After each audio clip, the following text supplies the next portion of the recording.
जय श्री महाकाल। समसानी क्रियाएं किसी पे हो गई हैं तो कैसे जानें और उनको हटाने का क्या प्रयोग होता है जिससे हम जान भी पाए कि हमारे ऊपर ऐसी क्रियाएं हुई हैं या नहीं, और उन्हें हटाने का तरीका। तो सबसे पहले जानते हैं कि समसानी क्रियाएं जिन पे की जाती हैं उनके क्या लक्षण होते हैं और कैसे हम जान पाए कि ये वो है या कुछ और है। मसानी क्रियाएं जिन पे हुई होती हैं, सर्वप्रथम उनके घर में अनेकों समस्याएं उत्पन्न हो जाती हैं, जैसे कि शत्रु का बढ़ जाना, उस परिवार के सदस्य में कोई ना कोई बीमार रहना, कोई लंबी बीमारी से ग्रसित रहना और ठीक ना होना, और अचानक साल साल भर में या कुछ और ज़्यादा समय पे या कम अंतरालों में किसी न किसी की मृत्यु हो जाना, किसी के शरीर में बराबर दर्द बना रहना, किसी के कभी हड्डी में, कभी सिर पे, कभी माथे में, कभी पैर में सूल जैसा चुभना, सूल जैसा जैसे कोई सुई चुभा रहा हो, और कुछ लोगों के शरीर पे निशान पड़ना, और कुछ लोगों में बराबर पागलपन, जैसे बिल्कुल दिमाग विक्षिप्त हो जाना और तरीके तरीके से बात करना। इतने इसमें आपको बता दूं, इतने इसमें लक्षण होते हैं, अगर बताने लगें तो शायद कि पूरी रात बीत जाए, इतने एक एक चीज़ों में, क्योंकि हर एक चीज़ में, हर एक मसानियों में जो क्रिया होती हैं, जैसे भूत हो गए, पिशाच हो गए, मसानियाँ हो गई, मरी हो गई, तो इनके प्रभाव अलग अलग होते हैं। और समसानी जब क्रिया की जाती है तो बदल बदल के, कुछ अदल बदल के वो प्रतिदिन आते रहते हैं, प्रतिदिन अदल बदल के आते रहते हैं।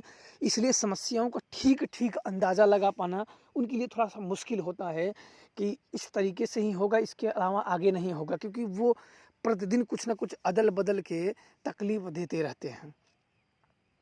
हाँ, ये है कि ये बहुत ही दुखदाई होती है। मसानी क्रियाओं को छोटे मोटे लोग हटा भी नहीं सकते हैं, क्योंकि ये बहुत प्रबल शक्ति होती है। हटाना तो चाहेंगे लेकिन हटा ही नहीं पाएंगे, क्योंकि इनके लिए वही हटा सकता है जो समसानी शक्तियों को, जो मसानी शक्तियों को सिद्ध किया हुआ है और उन सबसे संपर्क साध सकता है।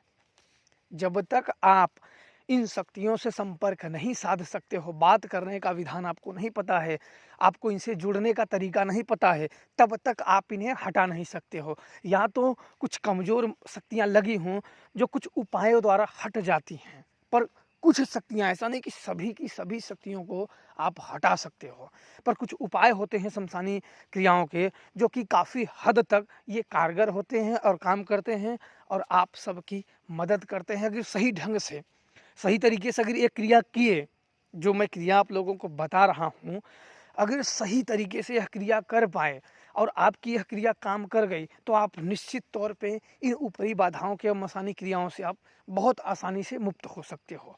पर ये मायने मेन ये रखता है कि आप इस क्रियाओं में त्रुटि ना रखें, और यह क्रिया जिस क्रिया से कर रहे उत्क्रिया वो मसानियों की, वह क्रिया आपकी काम करनी चाहिए। कोई भी व्यक्ति हो, अगर दवा आपने ले लिया हाथ में, तो जब तक उसे खाओगे नहीं तब तक वो काम नहीं करेगा। तो हमें दवा को काम करने के लिए हमें खाना होगा। तो मैं एक ही चीज़ इसके माध्यम से आप लोगों को समझाना चाहता हूँ कि जो क्रिया मैं बताऊँगा उस क्रिया को, उसमें गलती की गुंजाइश बिल्कुल ना करें, गलती की गुंजाइश ना करें, उसे बिल्कुल श्रद्धा भक्ति और निष्ठा से करें, और ये क्रिया अगर काम कर गई तो निश्चित तौर पे आप भूत प्रेत समस्याओं से निजात पालोगे। क्रिया आप ध्यान से सुन लो। सर्वप्रथम लानी है आपको 7 प्रकार की मीठा, 7 प्रकार की मीठा लाना है, और एक मटकी, छोटी सी मटकी लानी है, और 7 प्रकार की मीठा आपको लेना है, और मटकी में वह मीठा भर देना है। मटकी में वह मीठा भर के, और उस मटकी को, छोटी सी मटकी, बहुत बड़ा इतनी कि आप वापस से शमशान में वह मटकी को छोड़ आओ।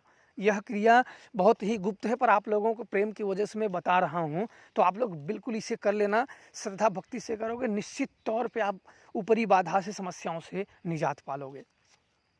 मटकी लेनी है और 7 प्रकार की उसमें मीठा रखना है। मीठा रखने के बाद उसमें आपको उसके ऊपर से लाल कपड़े से मटकी का मुंह बंद कर देना है, बांध देना है। बांध के, और फिर जो व्यक्ति, जो रोगी व्यक्ति है, जो दुखी व्यक्ति है, उसके ऊपर से 21 बार घुमा के, कुछ किसी का नाम नहीं बोलना है, बस मन ही मन प्रार्थना करना है कि हे अघोर देवता, इनके ऊपर जो उसका नाम हो, हे अघोर देवता, इसके ऊपर जो भी कोई अला बला हो, भूत प्रेत हो, मरी हो, मसान हो, किया हो, कराया हो, उसको भस्म करो और यहाँ से लेके जाओ और इसे आशीर्वाद प्रदान करो, आज से यह व्यक्ति सुखी रहे। ऐसा अघोर देवता से, भगवान शिव का ही एक रुद्र रूप अघोर देवता है, जो कि शमशान में अघोरियों के प्रति बहुत ही प्रचलित है। और इन्हीं की नाम लेके घुमा के और चुपचाप आपको ये क्रिया आपको अंधेरे के पक्ष में करना है। एक शुक्ल पक्ष होता है और एक कृष्ण पक्ष होता है। तो शुक्ल पक्ष जो होता है उजाले के समय को बोलते हैं, और कृष्ण पक्ष जो होता है वो अंधेरे के समय को बोलते हैं। इतना आप लोग ध्यान देना। अंधेरे के समय में जैसे हो गया पंचमी हो गई, अष्टमी हो गया, काली चौदस हो गई, अमावस्या हो गया, ये 4 मुहूर्त तांत्रिक क्रियाओं के लिए बड़े उत्तम होते हैं। तो यह क्रिया में आपको करें, और वह जाके शमशान में शाम के समय में जब सूर्य कोई टोके ना, और फिर वहाँ रखे, और वहाँ एक मसान को और एक शराब ले जाए, एक चिलम गांजा लेके जाएं। एक शराब की बोतल, एक चिलम गांजा, एक लाल लंगोट और एक खड़ाऊँ जो पैर में पहनते हैं, लकड़ी वाले छोटे से आते हैं, इतना लेके जाना है। और एक पत्तल पे शराब एक पहले तो रख देना है, एक कुल्हड़ में, वहाँ के देवी देवताओं के लिए, वहाँ सहायक शक्तियों के लिए रख लेना है। और बाकी जो बची सामग्री है वो एक पत्थर पे रख देना है, और वहाँ सबसे प्रार्थना करनी है कि यह कार्य में हमें आज्ञा और सफलता का आशीर्वाद दो। यह व्यक्ति आज से दुखी है, इसकी जो ऊपरी बाधा है, जो मसानी क्रिया है, जो किसी ने कर रखा है, उसे आप ठीक करो और आशीर्वाद दो। यह करने के बाद आपको वहाँ सभी सामग्री छोड़ देना है और वापस मुड़ के नहीं देखना है। यह क्रिया आपको ध्यान देना है। एक बार में अगर ना ठीक हो तो दूसरी बार भी यह करनी चाहिए।